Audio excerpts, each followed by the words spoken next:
pakai uji T, ada yang pakai uji Wilcoxon, ada yang pakai uji Mann-Whitney, ada yang pakai uji C-square, gitu. Macam-macam. Kenapa bisa beda-beda? Karena kasusnya beda. Ada yang sama, ada yang beda nanti analisisnya. Dan yang terakhir adalah membantu menyajikan data supaya datanya komunikatif. Jadi nanti di bab 4 Anda menyajikan data. Bagaimana data itu bisa mudah dipahami oleh orang. Nah, nanti Anda menyajikan pakai tabel atau grafik supaya orang mudah memahami, menarik, ya, menjadi pengetahuan bagi pembaca. Itu ya, itu fungsi statistik dalam riset, ya. Nah, kemudian di sini ada variabel dalam penelitian, ada istilah-istilah yang Anda harus pahami. Pertama tadi ada data, kemudian ada variabel. Jangan kebalik ya. Jadi kalau variabel itu angka-angka hasil dari pengukuran. Kalau variabel itu ciri sifat yang diukur, nilainya bervariasi. Ya.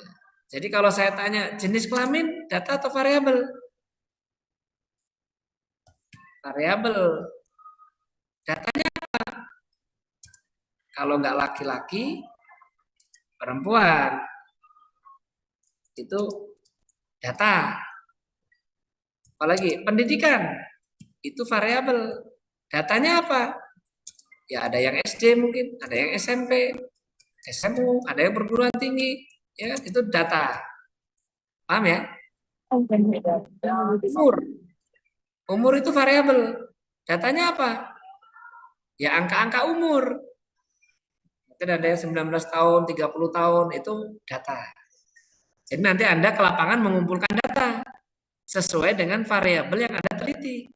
Gitu. Paham nggak nih?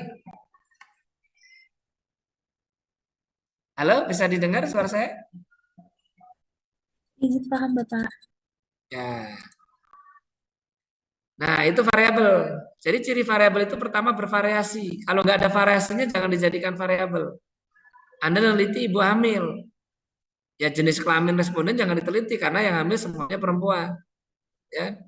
Mungkin nanti yang diteliti adalah pendidikannya, umurnya, pengetahuannya. Kan nggak mungkin ya. Satu wilayah itu ibu yang hamil umurnya sama gitu kan. Ya. Oke. Nah, kemudian nanti ada istilah-istilah populasi dalam penelitian. Populasi itu semua yang diteliti targetnya. Kemudian ada sampel, ya sampel itu bagian dari populasi. Ya, ini istilah-istilah nanti yang akan sering dengar dalam riset kuantitatif ya. Nah, jenis variabel. Karena nanti pada saat Anda skripsi Anda harus menentukan variabelnya apa. Jenis variabel ada variabel independen, ada variabel dependen,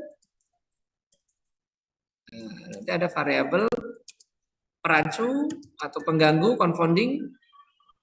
Variabel independen itu kata lainnya variabel X, variabel risiko, hanya istilah ya. Exposure, ya. Yang jelas ini adalah variabel yang mempengaruhi. Gitu. Kalau dependen berarti variabel Y. Efek, ini dampak atau yang kasus penyakit, ini yang dipengaruhi. Kalau perancu, ini variabel yang berhubungan dengan variabel dependen dan juga yang mempengaruhi ya, yang berhubungan dengan variabel yang mempengaruhi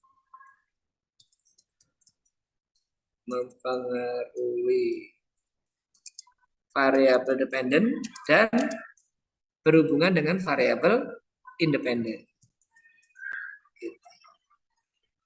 Jadi kalau Anda menghubungkan misalnya berat badan dengan tekanan darah, maka variabel independennya adalah berat badan.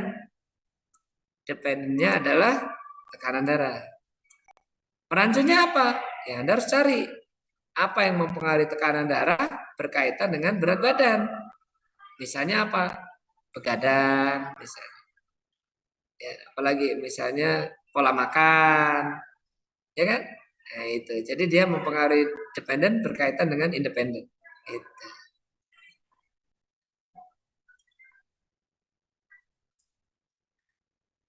Nah, jadi nanti pada saat Anda menyusun skripsi, Anda harus menetapkan apa variabel yang akan saya teliti. Bagaimana cara menetapkan variabel? Anda baca teorinya, baca jurnal-jurnal ilmiahnya, nanti akan tahu variabelnya apa. Nah, itu pengantarnya. Silakan ada pertanyaan.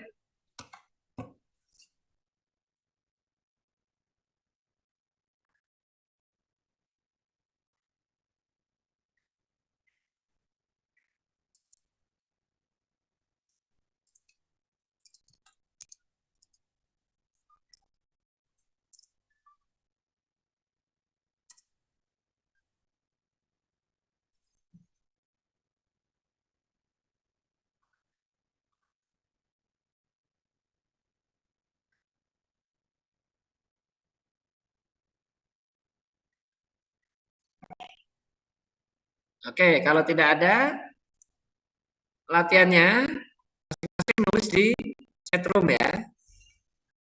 Di chatroom sini, coba masing-masing mahasiswa menulis ya